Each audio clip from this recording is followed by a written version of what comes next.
जीवन भर महलों के सुखों ने मुझे वो नहीं सिखाया जो 14 वर्षों के वनवास ने मुझे सिखा दिया।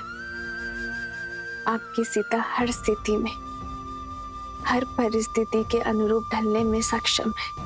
ठीक है, अब तुमने मन बना ही लिया है तो रोकेंगे नहीं। राम से बात करके जाने की व्यवस्था करवाते हैं। किंतु एक चिंता और है माता। आश्रम रिक्त हाथ नहीं जा सकती ना, तो सोच रही हूं कि आश्रम वासियों के लिए क्या उपहार लूं। तुम निश्चिंत रहो, कल उपहार की भी व्यवस्था हो जाएगी।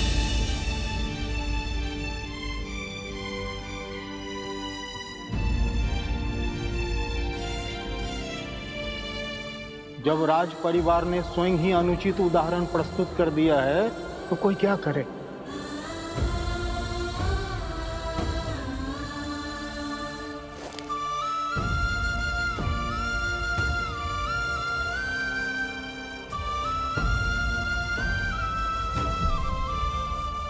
जब मन पर भार हो तो कितने भी दिए बुझा लो, अंधकार कर लो,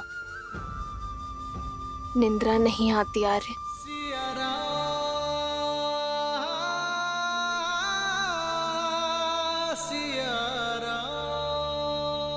मैं आपकी चिंताएं समझ सकती हूँ आर्य।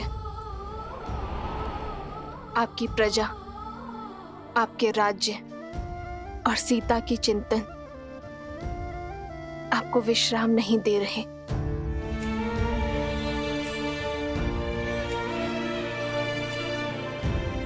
किंतु आपकी चिंता मेरे विश्वास से बड़ी नहीं है आर्य।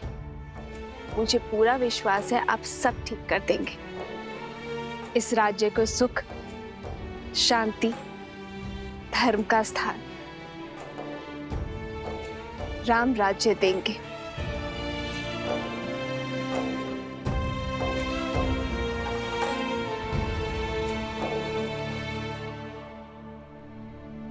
ये आंसू भी ना कभी भी झलक जाते हैं।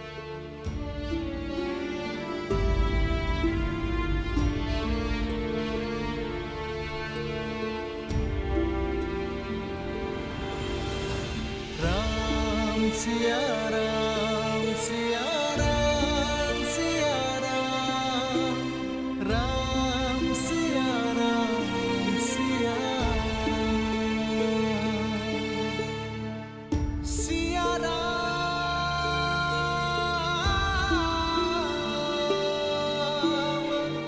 सिया राम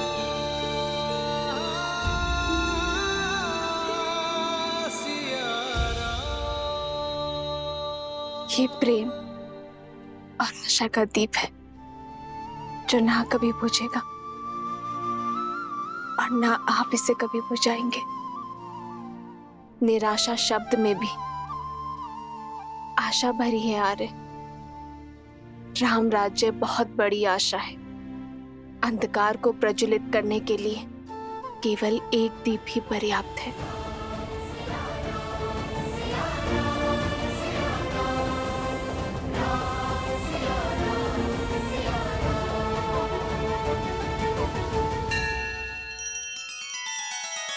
श्री रामचंद्र कृपालु भजु मन हरण भव भय दारुणम, नव कंज लोचन कंज मुख कर कंज पद कंजारुणम।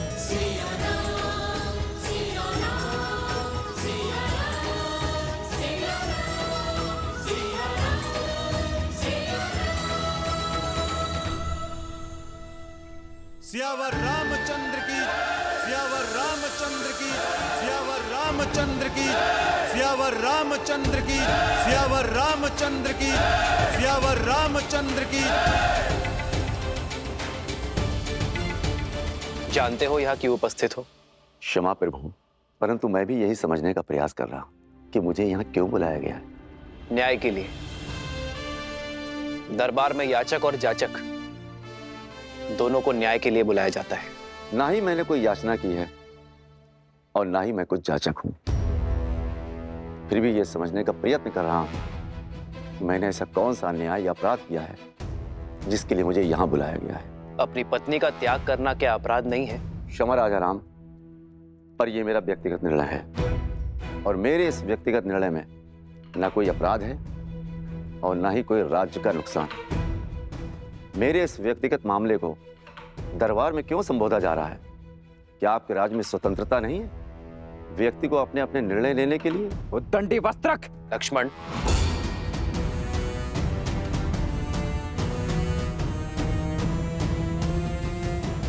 निर्णय और मामला दोनों अवश्य व्यक्तिगत है, किंतु अन्याय एक स्त्री पर हुआ है। उसने अपनी व्यक्तिगत स्वतंत्रता का उपयोग कर सहायता और अन्याय का निवारण मांगा है और यह अवश्य ही राज्य के क्षेत्र में आता है वस्त्रक। न्याय करना एक राजा का परम धर्म है और इसी कारणवश तुम्हें यहां बुलाया गया है। तो न्याय अवश्य होना चाहिए राजा राम, परंतु आशा करता हूं कि याचक एक स्त्री है और आप पक्षपात बिल्कुल नहीं करेंगे उस याचक पर जो एक पुरुष है। मौन हो जाओ वस्त्रक, अन्यथा यहीं तुम्हारी जिह्वा काट दूंगा मैं।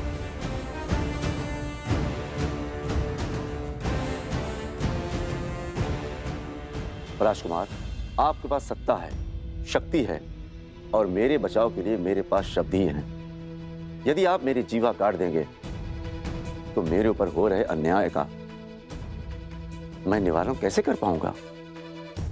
ना ही इनकी जीभा काटी जाएगी और ना ही तुम्हें रोका जाएगा। तुम्हें अपना पक्ष रखने की पूरी संधि मिलेगी। बताओ, अपनी पत्नी का त्याग क्यों किया तुमने वस्त्रक? ये रात भर घर पर नहीं आई और इसका यह कहना है कि इस नाभिक के साथ तट पर रात भर थी।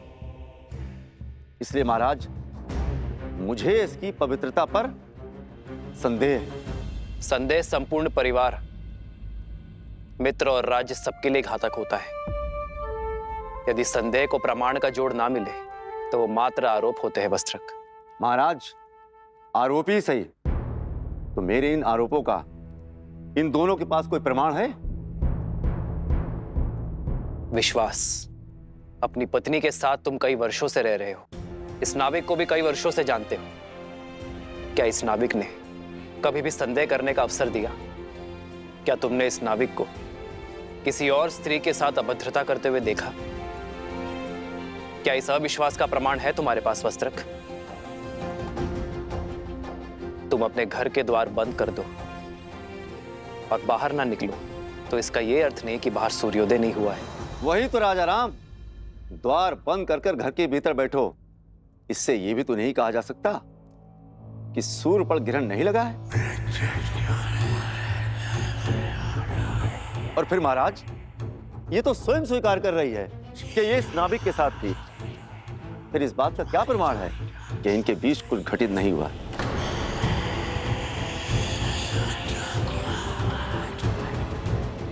और महाराज, सिर्फ बात मेरी नहीं है, मैं अपनी पत्नी पर विश्वास कर भी लूं, मित्र पर भी विश्वास कर लूं। यदि तुम अपनी पत्नी पर विश्वास करते हो तो समस्या क्या है वस्त्रक? समाज, समाज का क्या?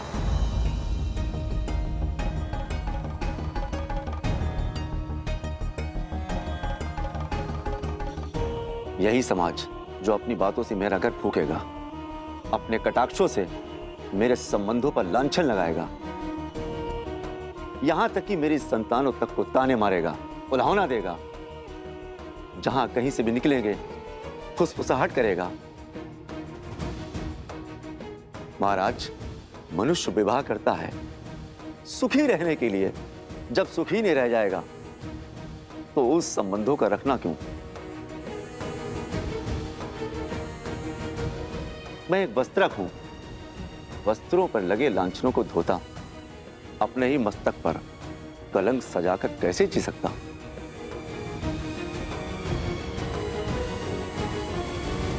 जिसे तुम कलंक का नाम कह रहे हो वो मात्र भ्रम भी तो हो सकता है वस्त्रक। कैसा भ्रम राजा राम? नाभिक से पूछिए। यदि मैं उसकी पत्नी के साथ रात भर अकेला रहता तो वो मेरे बारे में क्या सोचता? पूछिए मेरी पत्नी से। यदि मैं पर स्त्री के साथ रात भर बाहर बिताकर आता तो क्या मेरी पत्नी मुझ पर विश्वास करती? पूछिए इन सभाजनों से, यदि उनकी पत्नियां रात भर किसी और के साथ रहती, क्या वे स्वीकार करते? यदि ये स्वीकार भी कर लेते, तो क्या ये समाज तभी आवाज में बात नहीं करते, कलंकित नहीं करते?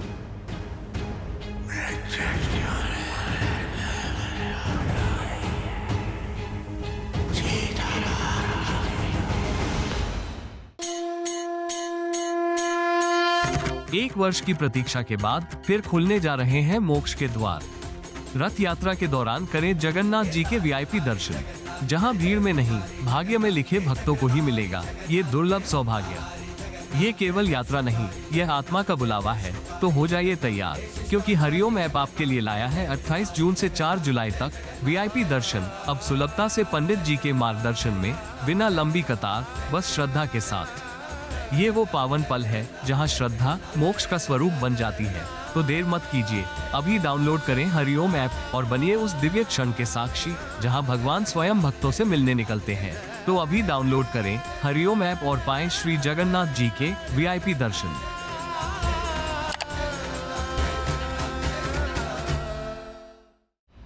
विश्वास का केवल एक ही आधार है, प्रेम। यदि प्रेम सत्य है तो अविश्वास कैसा? यदि प्रेम है तो विश्वास क्यों नहीं? क्षमा करना महाराज, समाज के शब्द रूपी बाण सबसे पहले सुख पर वार करते हैं और फिर प्रेम पर प्रहार करते हैं। मैं किसी उच्च पद पर विराजमान नहीं हूं और ना ही कोई बड़ा सेठ हूं जिससे लोग भय से या सम्मान से चुप रहेंगे। मैं तो एक मामूली वस्त्रक हूं। वस्त्र धुलने में कोई कमी रह जाती है तो कोई कुछ भी सुनाकर चला जाता है। हो सकता है मेरी सोच अनुचित हो और यह भी हो सकता है कि मेरी पत्नी पवित्र हो, पर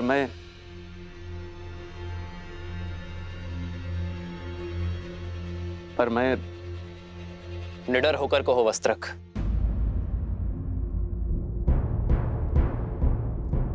मैं मर्यादा पुरुषोत्तम राम नहीं हूं।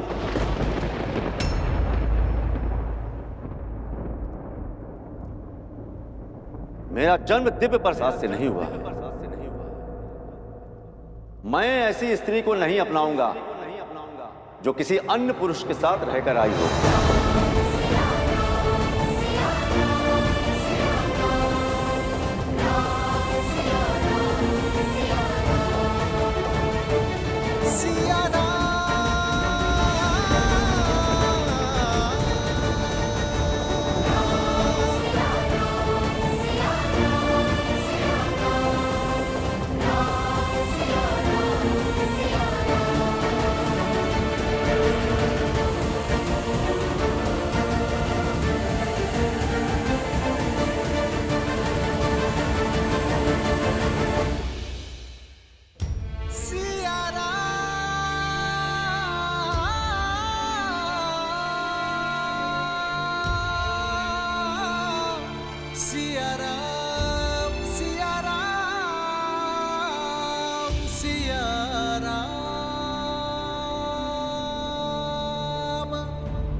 यदि हमारे रघुवंशी ऐसा समाज बनाना चाहते हैं जहां स्त्रियों की त्रुटियों पर पर्दा डाला जाए, तो ऐसे में तो हम तो दूसरे नगर में पहुंच जाएंगे।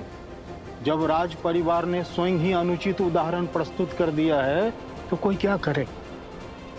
मैं एक वस्त्रक हूं, वस्त्रों पर लगे लांछनों को धोता हूं, अपने ही मस्तक पर कलंक सजाकर कैसे जी सकता हूं? पूछिए इन सभाजनों से, यदि उनकी पत्नियां रात भर किसी और के साथ रहती, क्या वे स्वीकार करती?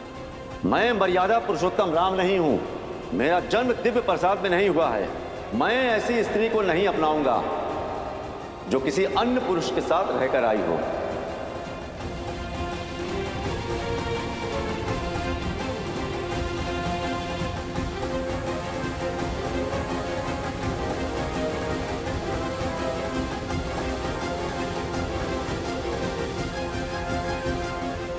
एकांत,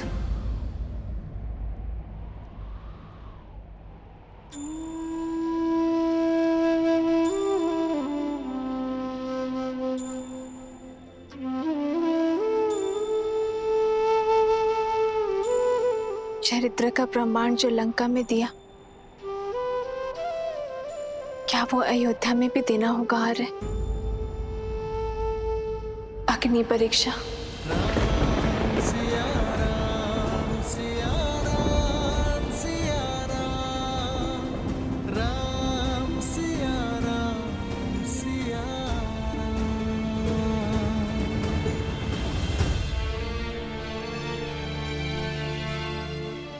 तुम अयोध्या की महारानी हो सीते, और मैं महाराजा।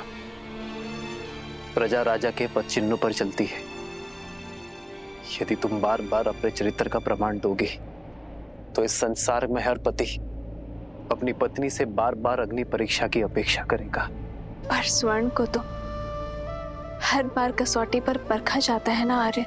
पर हर धातु स्वर्ण नहीं होती सीते। हर कोई मेरी सीता की भांति पूर्णतः पवित्र और दोष रहित नहीं होते। कौन किस अपराध के लिए दंडीकृत होगा, ये केवल अग्निदेव जानते हैं सीते, साधारण मानव नहीं। हम ऐसा कोई निर्णय नहीं लेंगे जो समाज के सामने अनुचित उदाहरण प्रस्तुत करे। यदि परीक्षा समस्या का हल नहीं है तो इसका हल क्या है यार? शिक्षा, शिक्षा आचरण। शुद्ध आचरण ही विचार शुद्ध कर सकते हैं सीते।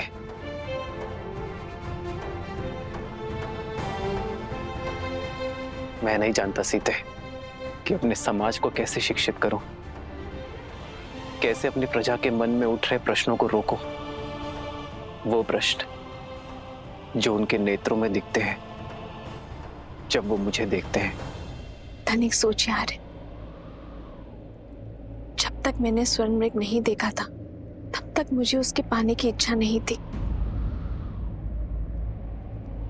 अर्थात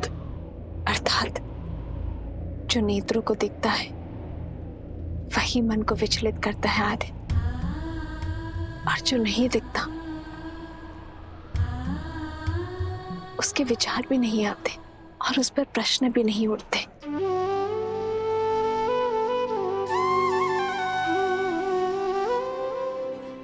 उचित कहा तुमने सीते। कुविचारों से बचने का एक ही मार्ग है, त्याग।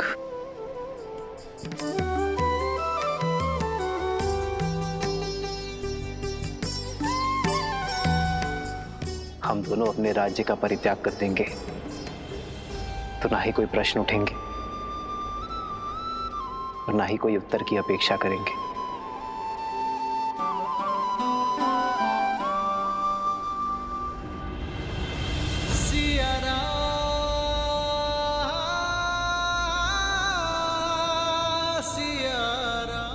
हम दोनों नहीं, केवल मैं आ रहे हैं। यदि हम दोनों साथ जाएंगे तो वो त्याग नहीं, समस्या से भागना होगा आर्य। और रघुवंशी कभी समस्या से नहीं भागते। सीते, आर्य, जिस क्षण महाराजा राम महारानी सीता को त्यागेंगे उसी क्षण अयोध्या के सब दुख मिट जाएंगे। आपकी हर समस्या टल जाएगी आज।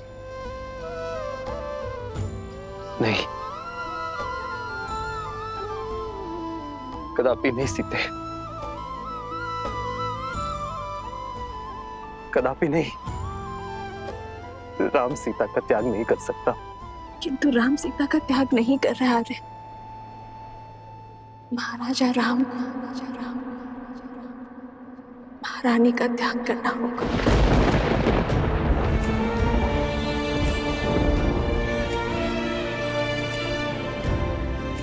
क्योंकि राजा राम पर उत्तरदायित्व है आर्य। रघुकुल की विरासत, अयोध्या के उत्थान का यदि श्री राम ने ये सिंहासन छोड़ा तो अयोध्या में उत्तरदायित्व को छोड़ने का परंपरा बन जाएगी।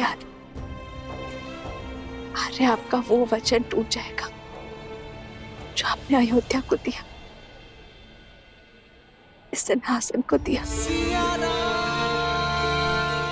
और अपने पूर्वजों को दिया।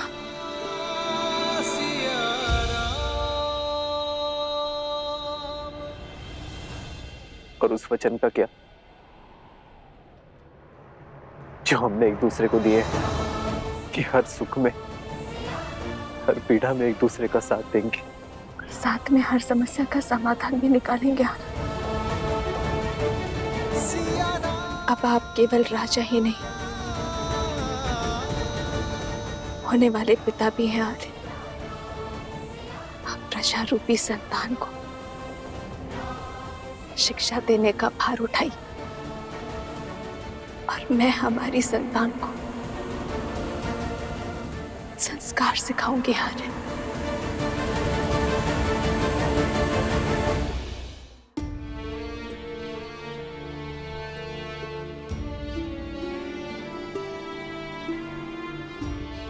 एक बार शांत मन से सोचिए, जो समाज,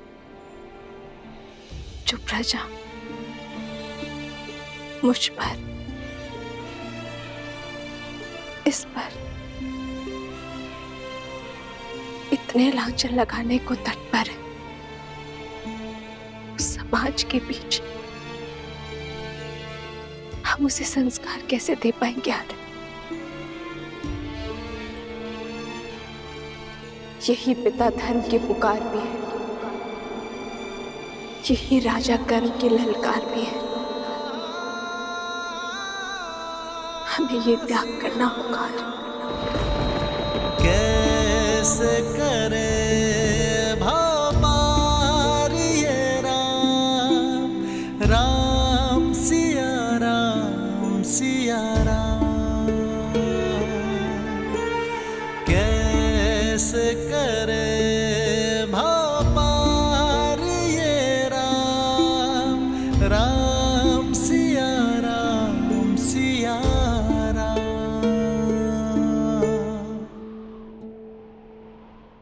जो प्रजा मुझ पर इतने लांछन लगाने को तत्पर है, उस समाज के बीच हम उसे संस्कार कैसे दे पाएंगे? आर्य, यही पिता धर्म की पुकार भी है, हमें ये त्याग करना होगा। क्या आप काशी विश्वनाथ बाबा वाराणसी के दर्शन करने वाराणसी जाना चाहते हैं और वहां की लंबी कतार से बचना चाहते हैं? तो हरिओम ऐप आपके लिए लाया है बाबा विश्वनाथ के वीआईपी दर्शन का अवसर, वो भी पंडित जी के मार्गदर्शन में, बिना लंबी कतार। अभी डाउनलोड करें हरिओम ऐप और पाएं 12 ज्योतिर्लिंग में से एक काशी विश्वनाथ बाबा वाराणसी का आशीर्वाद। श्रीमद् रामायण के सभी एपिसोड्स फ्री देखने के लिए हरिओम ऐप डाउनलोड करें एंड्रॉइड के प्ले स्टोर या iOS के ऐप स्टोर से, या हरिओम यूट्यूब चैनल सब्सक्राइब करें।